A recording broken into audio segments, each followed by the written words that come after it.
2.0, o nouă dimensiune. În versuri rap, o poveste de înfruntare și ascensiune. Fără înjurături, doar cu rime curate. Să spun cum revanșa 2.0 mă inspiră și mă învăț. Evoluție și progres în fiecare pas. Revanșa 2.0, un nou început de la început. Cu fiecare înfrângere mă ridic mai sus. Revanșa 2.0, o forță ce nu poate fi oprită de nimeni. Învingătorul din mine se trezește. Revanșa 2.0, o luptă neîncetată și vie. Cu fiecare obstacol mă întăresc și cresc. Revanșa 2.0 e o revoluție în sufletul meu sălbatic. Nu-i vorbire, ci acțiune și muncă. Revanșa 2.0, când ai încredere în puterea ta, indiferent de greutăți, nu mă opresc. Revanșa 2.0, în neștare ce mă facă să strălucesc. Revanșa 2.0, nouă versiune a mea, înfruntând adversățile cu demnitate și curaj. Fără înjurături, doar cu rime curate. Revanșa 2.0, o poveste de succes și învățare.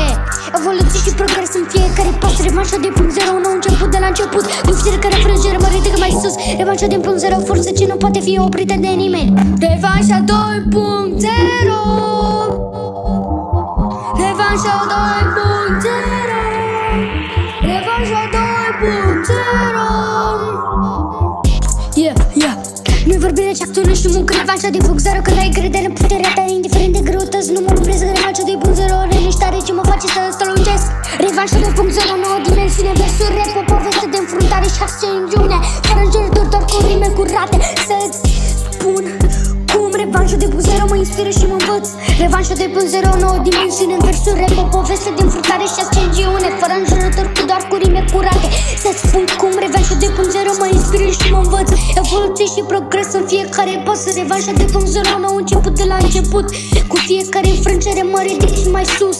Revanșa 2.0, o forță ce nu mă poate fi oprită de nimeni. Învingătorul din mine se trezește. Revanșa 2.0, o luptă neîncetată și vie. Cu fiecare obstacol mă întăresc și cresc. Revanșa 2.0, revoluție în sufletul meu sălbatic. Nu-i vorbire, ci muncă și muncă, ci muncă și muncă.